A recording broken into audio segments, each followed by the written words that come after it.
Henry H. Neff presents an unabridged recording of The Red Winter, Book 5 of the Tapestry, written and performed by Henry H. Neff. Text copyright 2014 by Random House Children's Books. All rights reserved.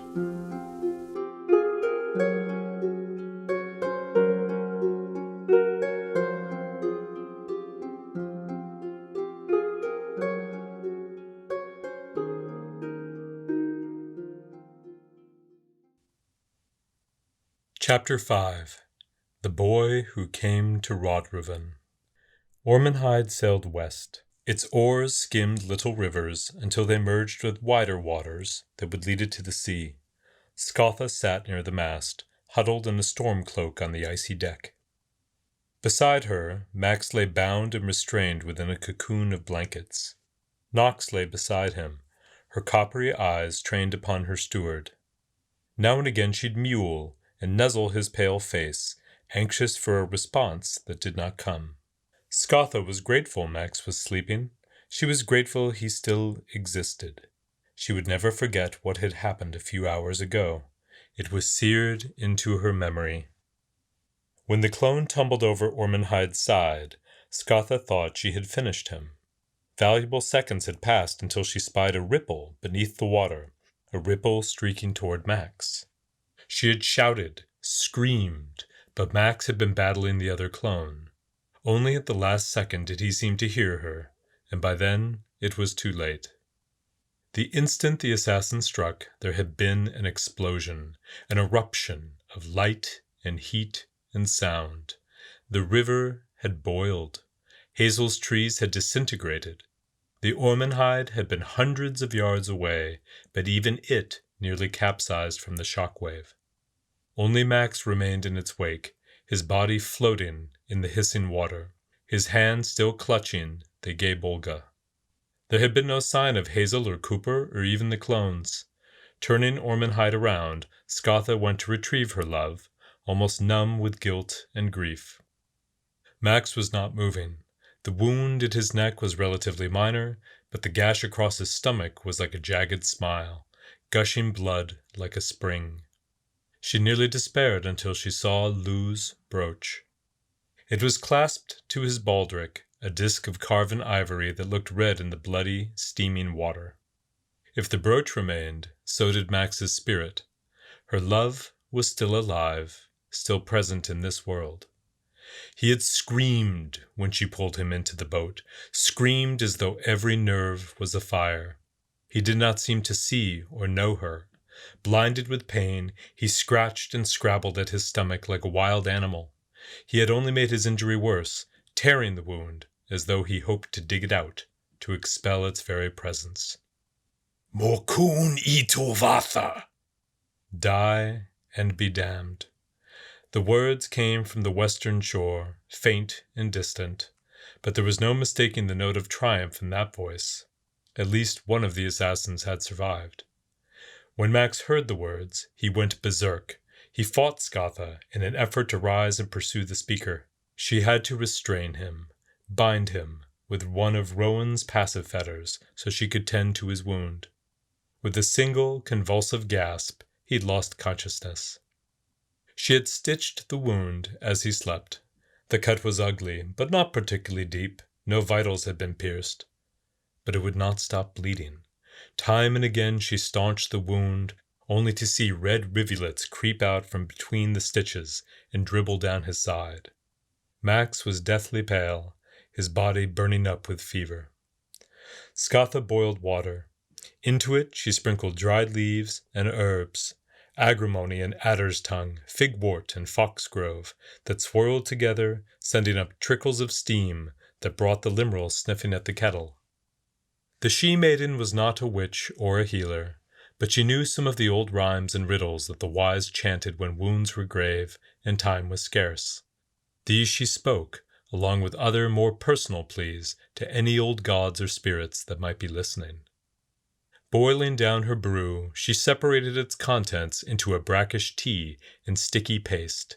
She tipped the former down Max's throat, and smeared the latter on his injury before wrapping it with linen strips she'd torn from a shirt. For the moment, she'd done what she could do. She was weary, but there would be no rest, not until she found the Fomorian. Even if Max were not in such a state, Scatha would have found it hard to sleep beneath such a sky. Above, the heavens had turned a strange and violent crimson that seemed to aspirate with a dull pulse.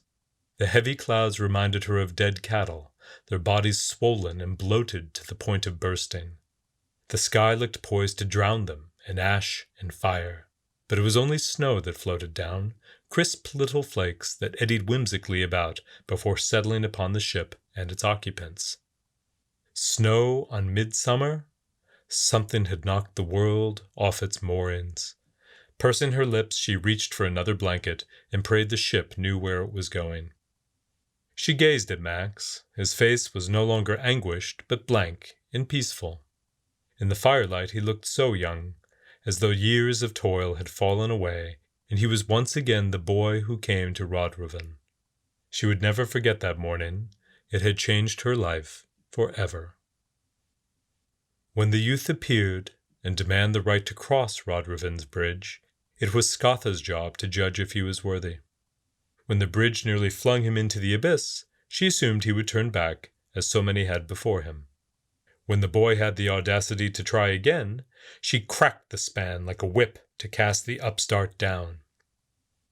But the youth had bounded clear and landed before the castle gates.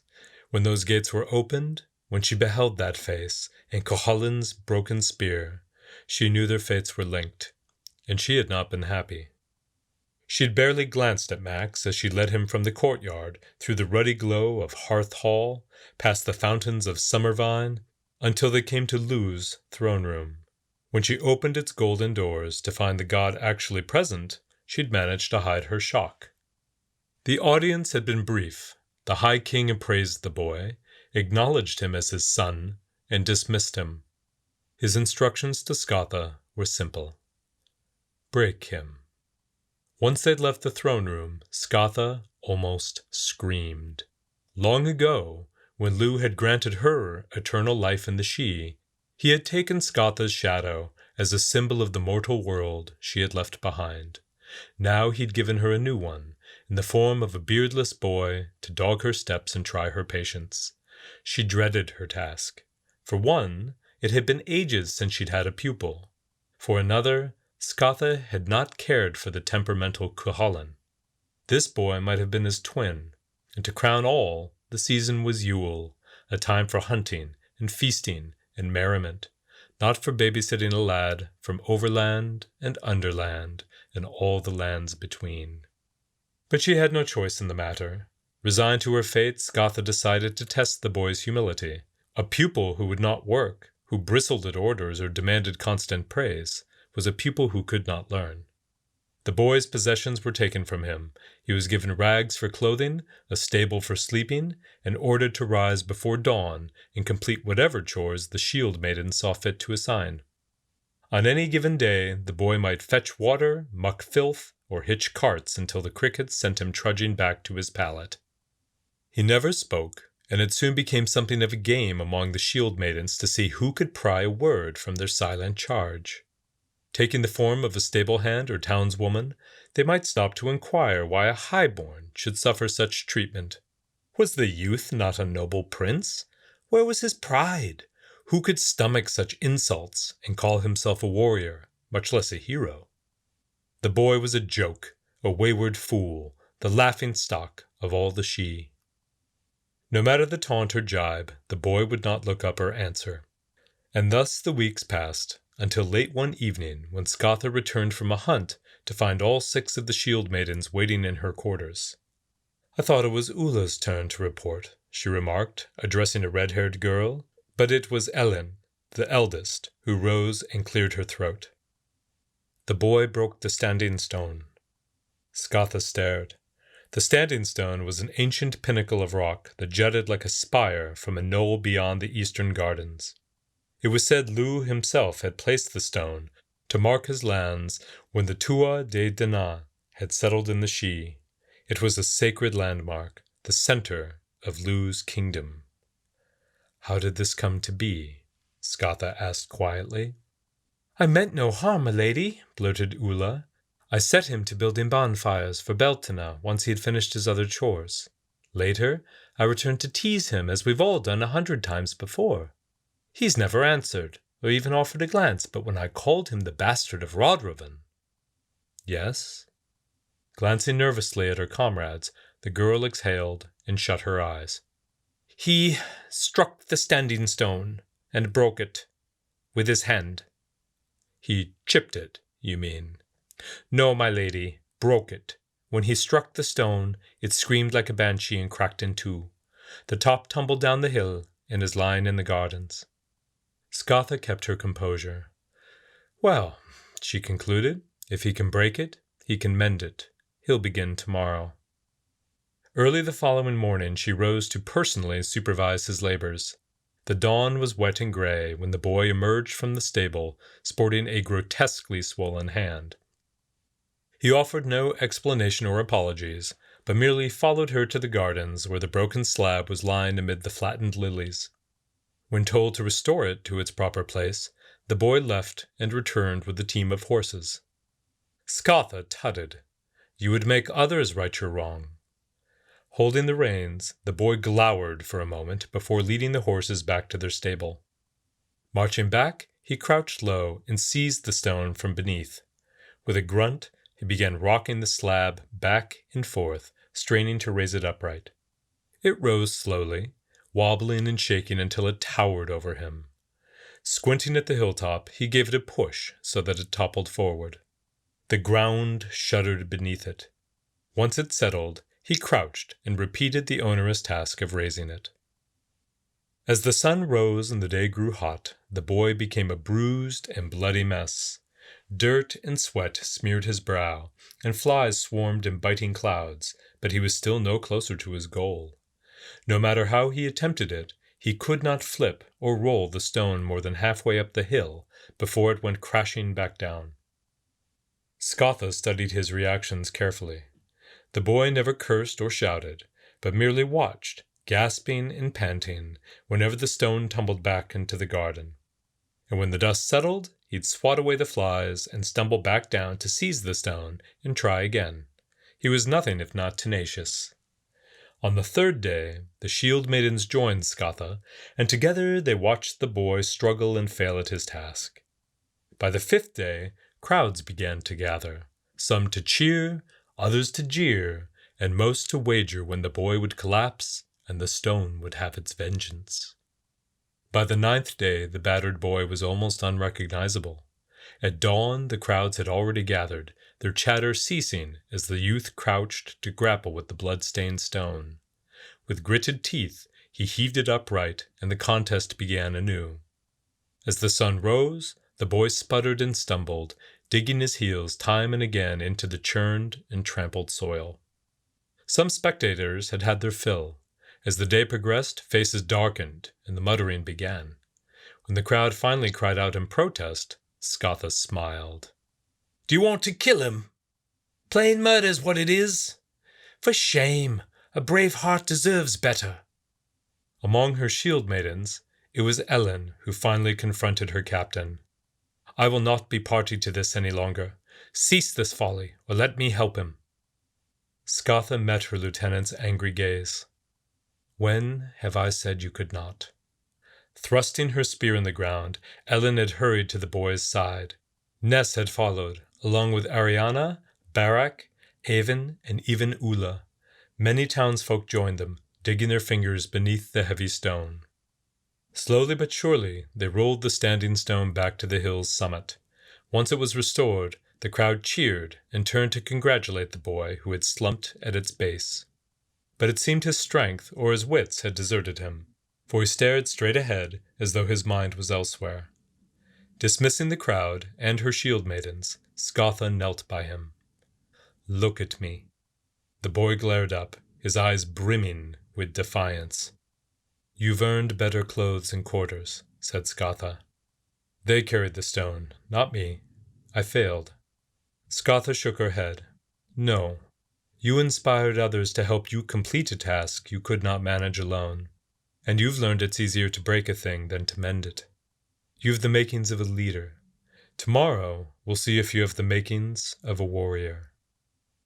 The boy was already in the training yard, looking anxious and wary when Scatha and the shield maidens arrived the next morning. When told he was to spar with Ulla, he had flatly refused. "I don't fight girls." Oh, how they had laughed! And when little Ulla promptly disarmed him and spanked him with his own sword, they had positively howled. Purged of his misgivings, the furious boy snatched back his weapon, and the yard soon rang with their efforts. Ulla humbled him time and again, but it was evident to all that the youth possessed speed. Unfortunately, he did not possess any subtlety, footwork, or technique. He was painfully raw, almost every move a predictable, furious attack that left him vulnerable to innumerable counters. There was no patience or flow, no elegance. But even Scatha had to admit there was vast potential. For one, their pupil was frightfully quick and strong, and there was no quit in him. If he could accept instruction, there was vast potential indeed. As the weeks passed, it became clear that the boy possessed more than mere potential. By the new moon, Ulla could no longer best him. Within 2 months, even Ellen had difficulty penetrating his defense or staving off the sudden, unpredictable counterattacks. The boy absorbed lessons like a sponge, mastering new feats and techniques with freakish intuition. More importantly, he exhibited a trait required of any champion, an almost manic refusal to lose. When pushed to his limits, he always responded, tapping deeper reservoirs of energy and will. And when he grew angry, dear Lord, not even Cuchulainn possessed such a finishing strike. The boy was his father's son. And he could no longer be called a boy. As spring became summer, he grew like barley in the fields. His bearing became that of a young man, a true champion of the Sidhe. The shield maidens had certainly noticed, and it came as no surprise when several requested Scatha's permission to bring him to one of the many feasts, not as a servant, but as her personal guest. Scatha sent each away disappointed. He is our pupil, nothing more.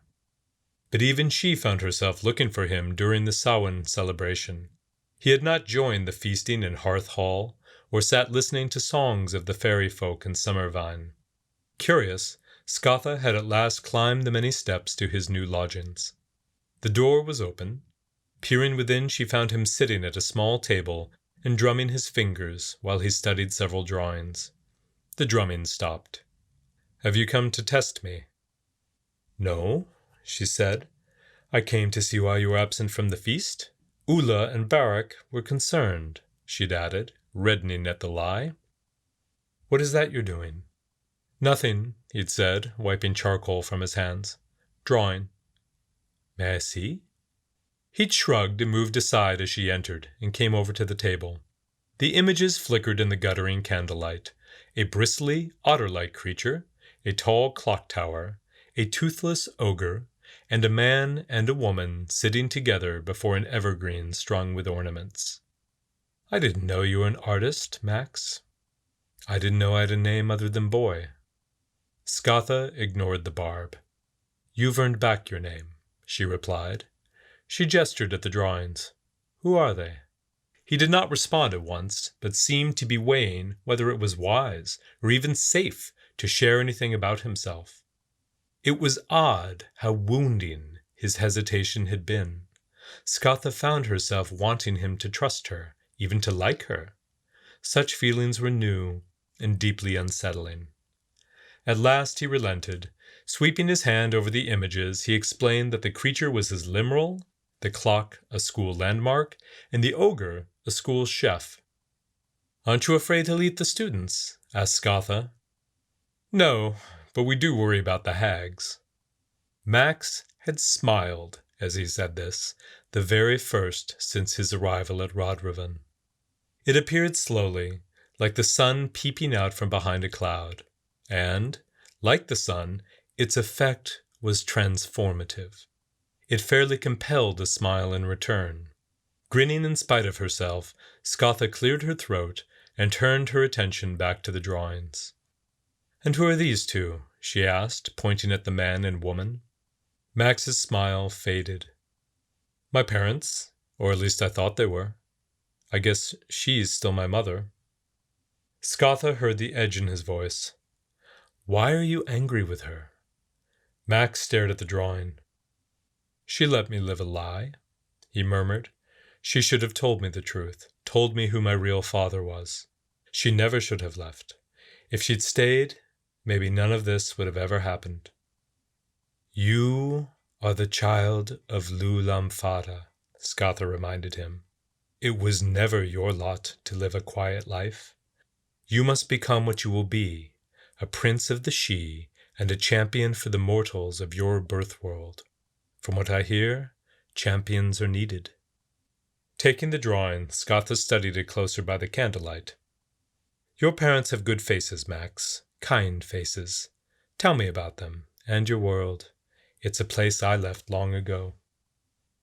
From that evening a friendship developed. Scatha found Max's account of modern life intriguing and enjoyed his newfound willingness to smile, laugh, and even share his sorrows or misgivings. She had never met anyone quite like him. He was so different from Cuchulainn and other heroes she had trained. He was proud, of course, but not masterful or domineering. He learned quickly, worked hard, and was even polite to the servants, a fact that amazed Ulla, who delighted in terrorizing them. "Our pupil is having an effect on us," Ellen had remarked one day when she and Scatha returned from riding. She pointed to where Ulla was loudly pardoning a stable boy for bringing the incorrect saddle. "I suppose he is," said Scatha. Ellen gave a sideways glance. "On some more than others." Scatha tugged briskly on the reins. "What is that supposed to mean?" The shield maiden bowed. "Forgive me, but my lady has never bothered to dine with a pupil, or sit with one so long and late in Summervine. There is talk." "Your talk, doubtless." "Aye," Ellen conceded. "And others. We all have eyes, Scatha. Our pupil is handsome and strong, and the finest fighter we have trained. And he is a prince." "You forget yourself, Ellen. Haven't we all?" Scatha had not replied, but dismounted and marched inside the castle gates and up to the battlements where Max was practicing with Arianna. The two were working on Brudgin, a technique for breaking an opponent's weapon. It was a tricky feat, requiring exquisite anticipation, timing, and control. Success meant a disarmed foe. Failure left one vulnerable and possibly injured from the attempt. Judging from the glinting shards that littered the battlement, Max was having success. "Oh, how the smiths will curse him," laughed Arianna, fetching another sword from a stand. 10 blades he has shattered in as many tries." "Perhaps you're making it too easy," said Scatha. She ordered a more challenging test by way of a private signal. Nodding, Arianna raised her sword and saluted to Max, who did likewise. Almost immediately, Arianna gave the champion's shout, the Shan Karad, whose force buckled the boy's knees and cracked the stone merlins behind him. Leaping at her stunned adversary, Arianna swept her sword at Max's exposed neck in a vicious stroke called the Taivem. But he was too quick. Almost instantly, Max recovered from the Shan Karad, spun beneath the Taivem, and whirled about to bring his weapon down upon Arianna's outstretched sword. There was a discordant clang, and her blade promptly broke into 8 pieces. Dropping the useless hilt, the shield maiden turned to her captain as though to say, "What did I tell you?" Max was looking far too pleased. Gazing past him, Scatha's attention fell upon 2 hawks, circling one another above the distant hills. When one dove, the other followed, their screeches faint upon the wind. As Scatha watched them, Ellen's accusations echoed in her ears. Tearing her attention away from the hawks, Scatha strode to the weapon stand and chose a slender sword. Scuffing her boot to test the battlement's footing, she motioned Arianna aside. Max's smile faded. Throughout his stay at Rodruven, they had never faced one another. Scatha oversaw his training and demonstrated new techniques, but she left sparring and practice to the shield maidens. Until he could outduel them, there was little point in matching his skill with hers. But apparently the time had come. Meeting his eyes, she raised her blade in a warrior's salute. "When your blade shatters, be sure to yield." Max had not replied. He simply touched his blade to his forehead and advanced. The lesson lasted less than 3 seconds. Scatha used the first exchange to gauge his speed, far swifter than even Ellen's. The second pass was to let him think he'd spotted a potential weakness. The third was a feint to gain position. The fourth, a telegraphed repetition of the previous opening. Like a hungry trout, Max seized the bait and brought his sword whistling at the very spot where Scatha's blade should have been. But it was not. At the last possible instant, Scatha spun away, leaving Max's sword to spark harmlessly against the merlin. Before he could recover, her weapon flicked like a serpent's tongue to strike his blade 2 inches above its crossguard. A true master of the Brood Geen relied on harmony rather than brute force. To an untrained observer, Scatha's attack might have resembled a playful tap, rather than an exquisite combination of angle, speed, and placement. With almost casual grace, her blow shattered the sword as though it were made of glass. With a painful yelp, Max dropped the hilt and shook the sting from his hand. "How did you—" "Yield." Max had almost laughed. "But my sword's in 1,000—" Flicking her wrist, Scatha slashed him from chin to cheek. The wound was not deep, but a thin line of blood appeared and began to drip steadily upon the flagstones. Ariana gasped. Max did not. He had not even flinched or recoiled, but simply stared at Scatha with a look of disbelief. By degrees, his expression hardened into a mask that betrayed no emotion, no glimpse of the Max whose company she had come to enjoy. "I yield." Nodding curtly, Scatha turned and tossed her sword to her shield maiden. "I think we have more to teach him, Ariana. If nothing else, he can learn to follow instructions. Come with me while he sweeps up this mess." Ariana hurried after Scatha as she strode quickly from the battlements and down the broad steps to the central courtyard. When they were out of earshot, the girl spoke up. "He's our lord's son. What have you done, Scatha?" "Our lord's will." "But to slash the prince's face?" "He'll have worse shaving." From that day forward, a gulf existed between Max and Scatha, as she knew it must. They no longer ate with one another, or talked and laughed in Summervine. Nevertheless, he remained her student, and they trained together from dawn until dusk, until he'd mastered every feat she knew. And when she found that she could no longer best him, Scatha sought an audience with Lugh. The High King's Hall had been empty that evening, its windows thrown open to the rain that drummed on its timbered roof. It was the grandest chamber in Rodruven, and on some occasions it seemed all of gold and flowered vines that twined like filigree. But tonight it was cold and dark, for no fires had been lit, and its throne had seemed a tomb upon its dais, ancient and forgotten. Despite the empty throne, Scatha remained, for Lugh would know she was present, and might appear if it pleased him to do so. His whims and whereabouts had always been fickle, but they were becoming even harder to predict. Years might pass between glimpses of the sun god. Some feared that he, like others among his kind, was growing weary of existence and preferred to sleep or wander in another form. An enormous tapestry hung above the stone hearth, and Scatha raised her lantern to gaze at it. It depicted the Second Battle of Moytura, the decisive contest between the gods and the giants. On that day, Lugh Lamfada had led the Tuatha de Danann to victory and slain Balor, his own grandfather who was king among the Fomorians. It was always easy to spot the sun god among the tapestry's embattled figures, for he was at its center, and the threads radiating from his person seemed to shimmer. Even as she studied it, those threads grew brighter, until she realized that the hall itself had filled with a golden light. A voice spoke. "How does my son progress?" She turned to find Lugh standing behind her, looking as strong and youthful as he had at Moytura. But unlike his image in the tapestry, the god was not armed or dressed for battle. Instead, he wore robes of green linen and a silver belt, and his countenance was gentle. Scatha kneeled. He progresses well? I have nothing left to teach him. Lu gazed thoughtfully at her. Is he worthy of us, Scatha? He is a true warrior, my lord. I have never taught finer. That was not my question. She cleared her throat. I believe he may become worthy. He is still young. Only time will reveal if he has strength and wisdom enough for what my lord wishes. You presume to know my wishes? Of course not, said Scatha quickly. Forgive me. But Lu looked amused rather than angry. You are ever wise, Scatha. I do not doubt your guess, and seeing your sorrow, I do not doubt mine. My lord? It is time you and the lad were parted, said Lu, but not unkindly.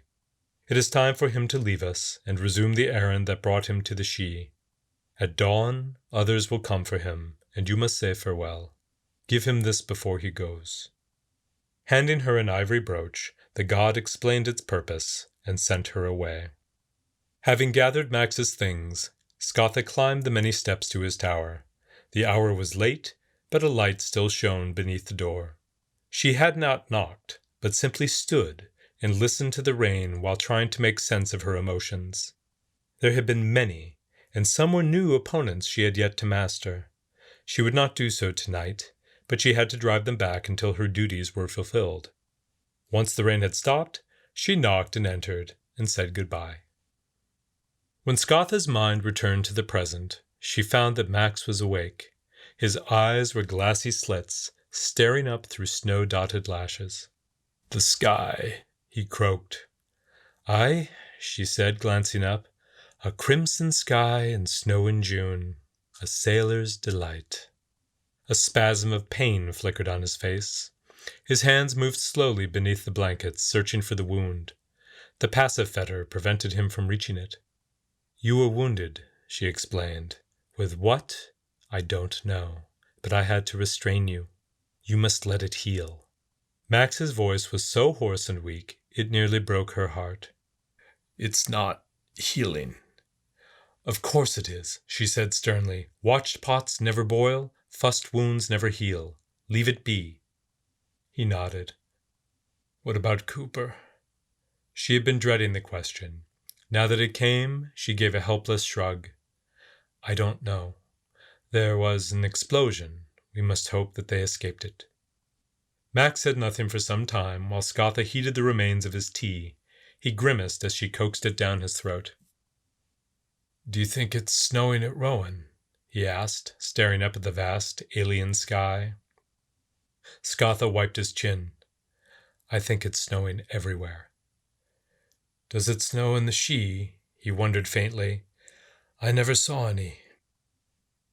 Yes, she replied. Even Lu's reach does not extend everywhere, and the Sidhe has many kingdoms. It snows in the high places, and when the wild hunt roams abroad. There is snow, yes, but never in summertime. These skies are evil. Would that Lu were here to chase them away. Tell me about him.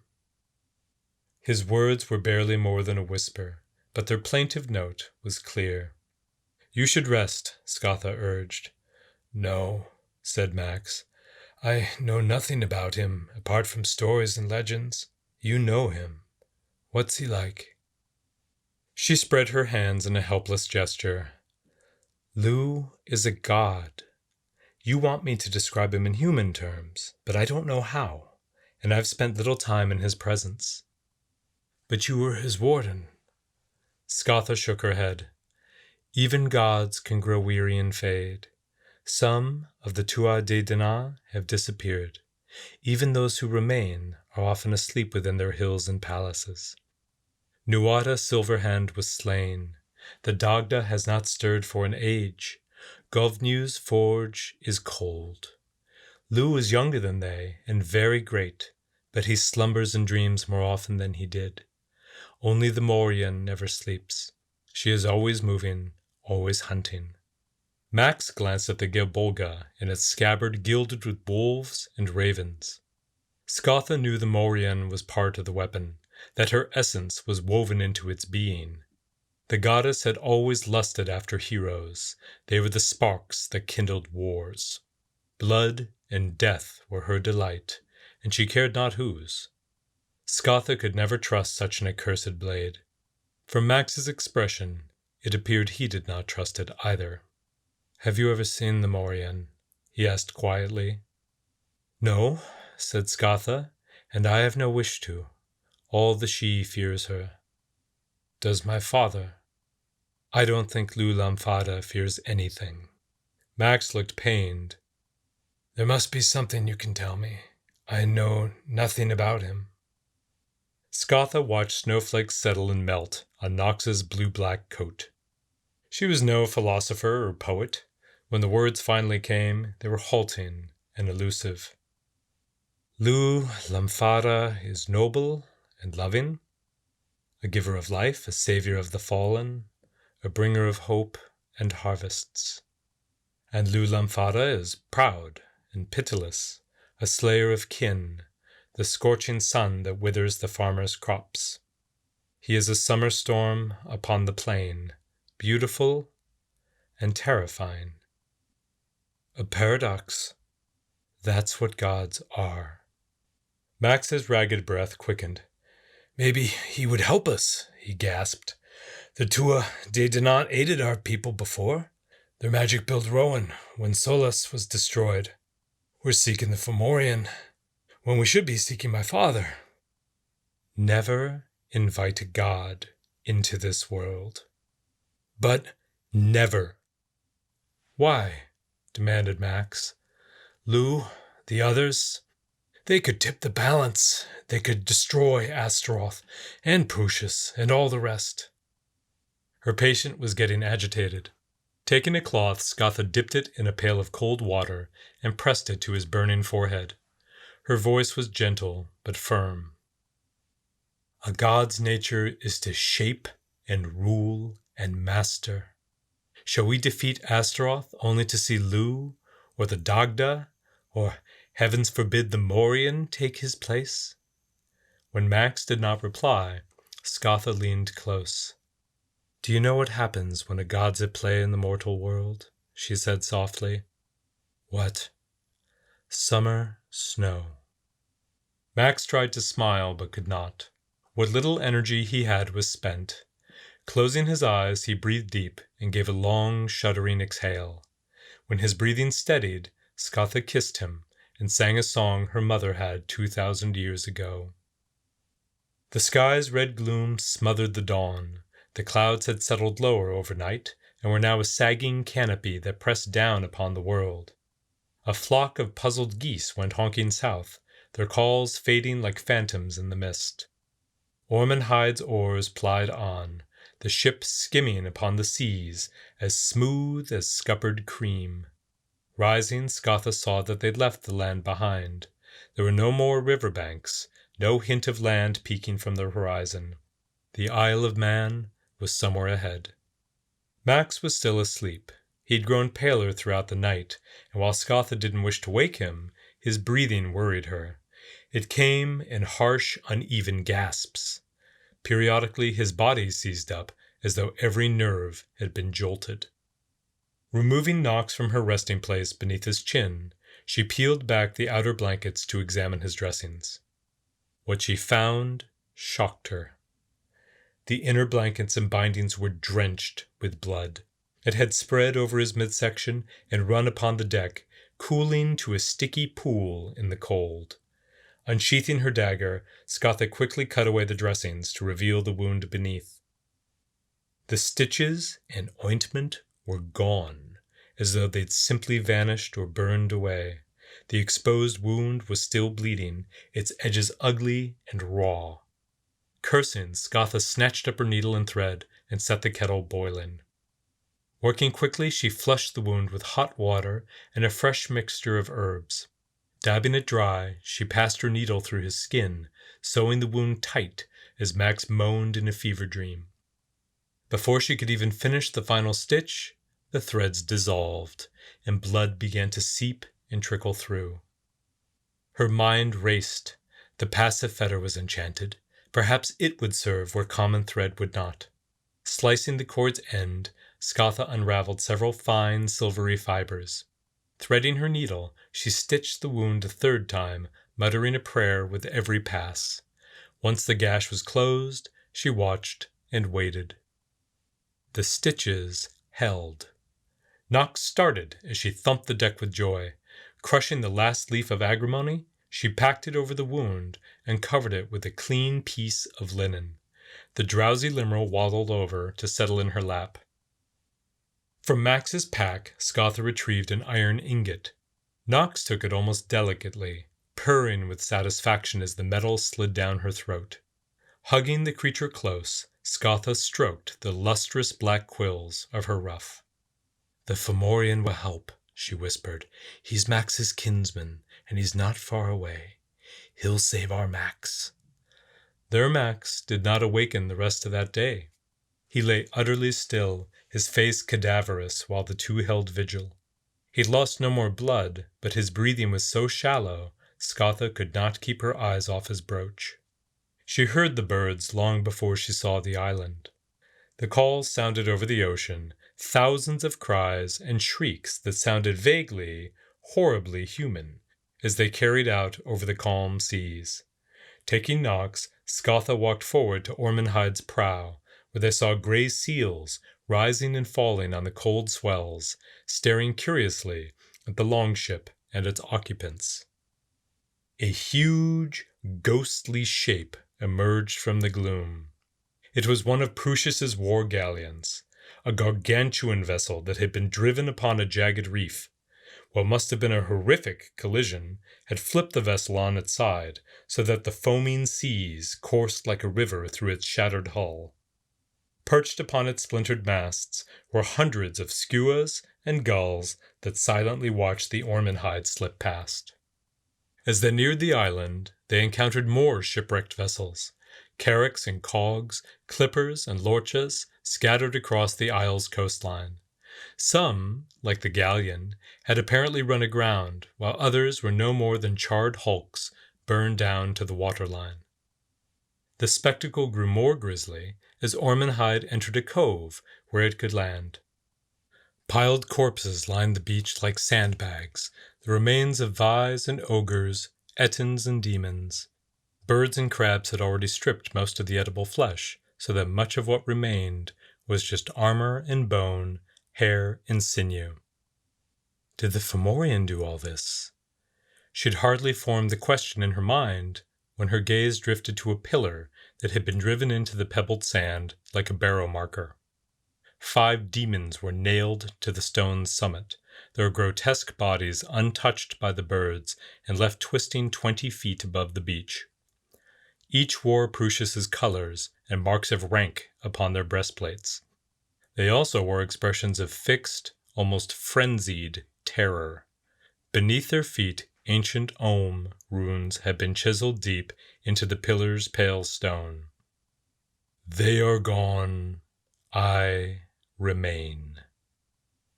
Frightened as she was, there was no time to lose. As Ormenhide slid up onto the beach, Scatha gathered what would be needed. Laying Max upon the cold, wet sand, she grabbed their packs and shrank Ormenhide down to its miniature size. Scavenging limbs from fallen trees, Scatha made a hasty travois to transport Max. As she lashed the poles together, she tried to recall everything Max had shared about his previous dealings with the Fomorian. The warnings had been straightforward and severe. Do not stare, do not run, do not lie. Checking Max's dressings, she strapped him to the travois and dragged him up the sandy dunes. She walked for hours, scaling hills and windswept ridges that peered down at the broad valleys. The landscape's colors were muted, summer flowers shriveled and gray from winter's ambush. There were few birds and almost no tracks in the snow. The only sounds were the scuff of her boots and the crash of distant surf. Despite the appalling massacre at the beach, the isle felt lonely and abandoned. Again at nightfall, the sky retained its grim, red cast. Scatha trudged on, late into the evening, until they reached a series of ancient hills dotted with weathered cairns. Weary and frustrated, she set down their packs. "Hello!" she shouted into the twilight. Nothing answered but the wind. While Nox prowled about for prey, Scatha made camp and gathered enough material for a bonfire. Once lit, the bracken hissed and sputtered, sending smoke billowing up into the night. "That's it," said Scatha, snapping a dead sapling and tossing it on the pile. "We want you seen for miles. You're going to catch us a giant." From out in the darkness there came a hiss, the sound of animals fighting, and a high-pitched squeal. Moments later, Nox waddled into the firelight, dragging a weasel in her powerful jaws. Settling down by Max, the limerel set upon her supper. Scatha's stomach growled. She'd eaten nothing since the naming feast. Rummaging in her pack, she found a small wedge of cheese and half a sausage wrapped in waxed paper. Leaning back against their gear, she ate her supper and shook off sleep to keep the fire blazing. Wintry gales came screaming through the cairns as they nestled in the hilltop's lee. As the hours passed, Scatha found herself listening to the trees, to the rhythmic, brittle clicking of their branches. They seemed to be calling to her, murmuring a song, as the comforting smells of turf and wood smoke lulled her mind down into a pleasant haze. She could almost hear the words, their sounds and syllables echoing softly in her ears. "Idle on the hill, rest upon a heath, lie upon a summit, its stones an ancient wreath. Barley in the field, honey in the comb, all is warmth and comfort, all is hearth and home.